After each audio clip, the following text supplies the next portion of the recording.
Seguimos en Conexión B, análisis, entrevista. Vamos a continuar con Edgar González Suárez en su columna Macroscopio, que la puede consultar en nuestro portal nbnoticias.mx. Adelante, Edgar, muy buenas tardes. Muy buenas tardes, Jorge, ¿cómo estás? Ya se sienten los días prenavideños. Un mes, exactamente en un mes estaremos ya en la Navidad, por ello aprovecho para enviarle un saludo al público que nos escucha. Jorge, el llamado Plan Michoacán por la Paz y la Justicia, lanzado por el gobierno federal tras el asesinato del alcalde Carlos Manzo de Uruapan, allá en Michoacán, sin duda ha generado efectos positivos para el gobierno federal.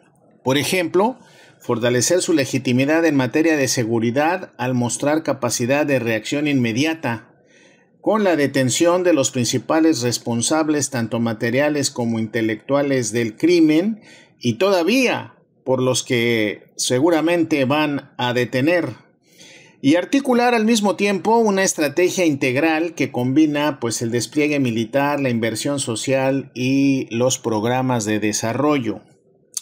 Jorge, a pesar de la estrategia de desgaste implementada por la oposición política al régimen y que terminó con el fracaso político rotundo de la marcha opositora del pasado 15 de noviembre, la Presidencia de la República capitalizó a su favor la coyuntura al mostrar temple y racionalidad para enfrentar el efecto negativo del atroz crimen.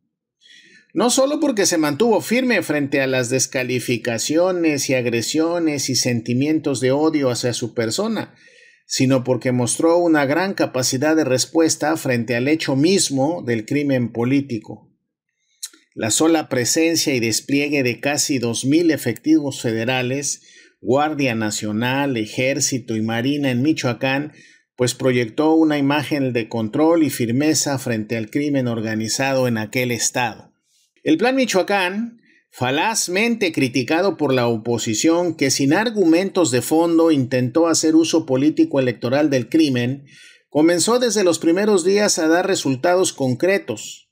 Las detenciones de los involucrados directos en el crimen, las definiciones principales de la red que preparó ese asesinato, los personajes involucrados y el rastreo de células del crimen organizado en el estado de Michoacán, dejó entrever a un gobierno comprometido no solo con esclarecer el crimen, sino en generar una verdadera limpia en aquella entidad del país. La Secretaría de Seguridad y Protección Ciudadana definió la estrategia de lucha contra el crimen en ese estado y consolidó a la Guardia Nacional como eje articulador de las otras fuerzas encargadas de combatir el crimen en el país. Sin duda, la imagen y percepción generalizada entre la población de ese estado y de otros grupos sociales fue de cohesión, solidez y efectividad del aparato gubernamental. Digamos que el eje central del aparato de seguridad fue localizar a los culpables, detenerlos, procesarlos e informar sobre las causas o móviles del crimen, y por lo menos hasta ahora parece ya un trabajo efectivo.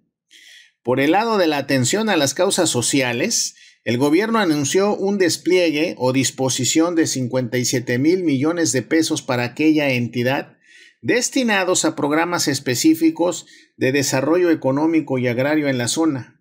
Con ello, el gobierno de Claudia Sheinbaum, me parece a mí que muestra no solo la atención a la criminalidad, sino también a los desajustes y desequilibrios económicos y estructurales que propician o enraizan los conflictos en aquel estado. Fíjate, Jorge, que en términos de imagen y percepción, y tú le sabes a esto, la narrativa implementada por el régimen salió triunfante después de que evidentemente fue tomado mal parado al gobierno con ese artero crimen. El gobierno presentó el Plan Michoacán, donde se destacaban los 4 ejes articuladores: seguridad y justicia, desarrollo económico con equidad, educación y cultura para la paz. La oposición se destornilló de risa con el plan porque desde el minuto 1 del asesinato de Manzo acusó directamente al gobierno de Morena de ser el responsable del crimen. Para la oposición centrada en la narrativa mediática del narcogobierno, intentó distorsionar el plan y se sumó como grupo organizador de una marcha no solo fallida en sus propósitos, sino violenta y cargada de la frustración y del odio opositor. A la postre, Jorge, el Plan Michoacán reforzó la idea de que enfrentar al crimen organizado es un tema de carácter sistémico y estructural y no es un tema de represión irracional como muchos desesperados de la oposición pretenden. El asesinato de un edil, Jorge, de un funcionario público electo, es en sí mismo intolerable e inaceptable, sea del color o la ideología que sea. Por ello, la estrategia presentada por Sheinbaum intentó recuperar de inmediato la confianza ciudadana y se convirtió en una acción que dejó claro que el Estado no tolerará ataques contra autoridades locales. Estos tres efectos inmediatos me parecen incontrovertibles.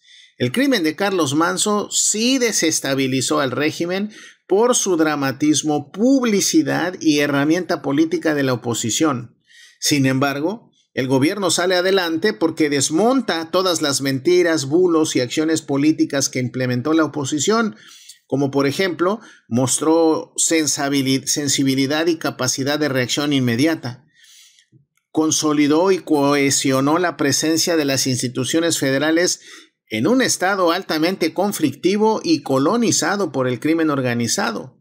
Y además apostó por una estrategia o una respuesta integral para reforzar la narrativa de la seguridad y de la justicia estructural. Jorge, ¿tú sabes de esto? La oposición carroñera, es decir, aquella que pretende alimentarse de sobras o robarse las ideas y sentimientos de otros, sucumbió. Quiso organizar, dominar y capitalizar la marcha del día 15 de noviembre, una marcha en contra de la violencia que acabó en violencia, pero sobre todo acabó reafirmando la autoridad del Estado frente al crimen organizado y fortaleció la imagen presidencial y del gobierno federal. Estos, Jorge, son los efectos inmediatos. Veremos si se pueden mantener en el largo plazo y si la estrategia tiene visos de poder repetirse con eficiencia y eficacia en otros estados y regiones de nuestro país. Es todo por hoy, bonito inicio de semana y un saludo a la cabina. Muchas gracias a Edgar González Suárez en su columna Macroscopio, que también la puede consultar en nuestro portal nbnoticias.mx.